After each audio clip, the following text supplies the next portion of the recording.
William, no sé si... Sí, gracias. Muy bien, doctora.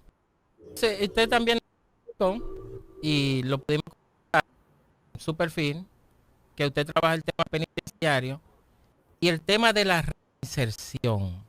Sí.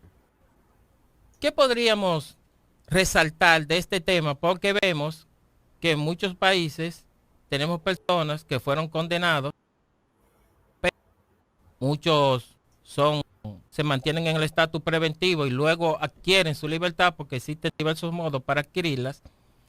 Sin embargo, en vez de regenerarse en el tiempo que purgan de prisión, ya sea condenatoria o preventiva, en algunos casos lo que hace es que se degeneran. Entonces, aprenden una conducta de vida mientras están pasando por este proceso y cuando se reintegran a la sociedad, entonces aplican lo que aprendieron en esos centros. Entonces, es como diferente, hablamos de reinserción, pero ¿cuál es la positividad de esta reinserción? ¿Cómo ustedes levantan esta estadística, esta data? ¿Cuáles son los indicadores que utilizan para ello? ¿Y qué programa tienen entonces para darle seguimiento? Porque lo que se busca es que esta persona entró allí porque cometió un delito o un crimen. Entonces, lo que se prevé es que cuando entonces se reintegre a la sociedad, pues entonces sea mejor persona y no lo contrario. Mire, es una excelente pregunta, William, la que me plantea y que me lleva a generar un análisis un poco más complejo. El tema de fondo es cómo nosotros generamos mejores condiciones para que cuando las personas cumplan una condena puedan insertarse entregando mayor seguridad, es decir, limitando y desistiendo de la mantención en la actividad delictiva, es decir, dejando de cometer delitos de manera muy concreta. Y ese es un tema extremadamente importante que no puede mirarse exclusivamente en el último componente y eslabón de la política criminal o la política de seguridad ciudadana. Porque una vez que las personas cometen un delito, corresponde generar todas las acciones para poder sancionar a las personas y determinar qué tipo de condena, qué tipo de sanción, qué tipo de castigo deben recibir. Y usted comentaba muy bien, William, que finalmente muchas veces las cárceles terminan convirtiéndose en escuelas del delito. ¿Y por qué eso sucede?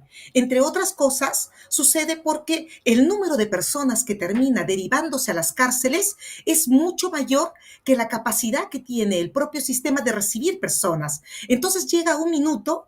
Y lamentablemente no es solamente la historia de Chile, sino es la historia de República Dominicana, de Perú, de Ecuador, de Brasil. En fin, nuestros sistemas penitenciarios a nivel regional, sobre todo, tienen esta historia de hacinamiento y de sobrepoblación permanente, de sobreocupación. Entonces, ¿qué sucede? Las personas terminan siendo derivadas en mayor proporción de lo que el sistema tiene capacidad de recibir.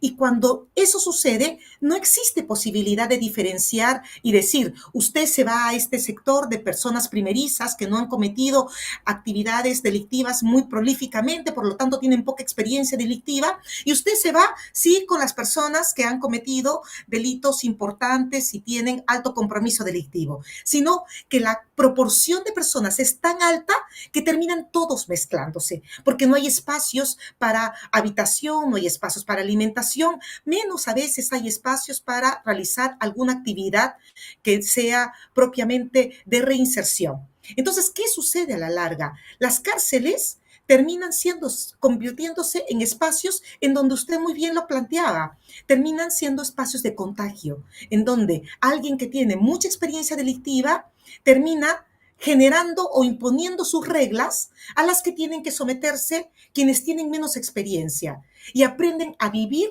en las reglas de la actividad delictiva, porque es la única forma de sobrevivir dentro de la cárcel.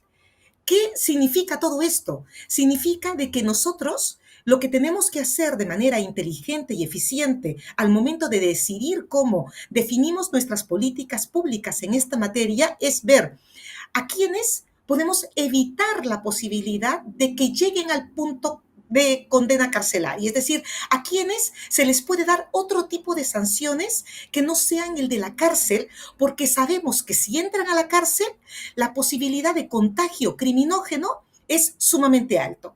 Entonces, de esta manera, reducimos la posibilidad de ingresos masivos y damos espacio para que quienes están dentro de la cárcel puedan recibir algún tipo de intervención que ayude a reducir sus posibilidades de volver a delinquir una vez que egresan.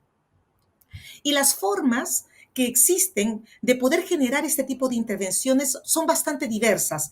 La evidencia internacional, la investigación que se ha desarrollado sobre esta materia, por ejemplo, indica que las personas respecto de las que hay que invertir es aquellas que tienen los más altos compromisos criminógenos, es decir, que son personas con una actividad delictiva prolífica, porque si se interviene respecto de ellos, uno, las posibilidades de éxito son bastante altas y dos, las posibilidades de obtener mayores beneficios como sociedad, de que una persona con mucha actividad delictiva no siga delinquiendo, nos permite también tener la proyección de acceder a condiciones de mayor seguridad.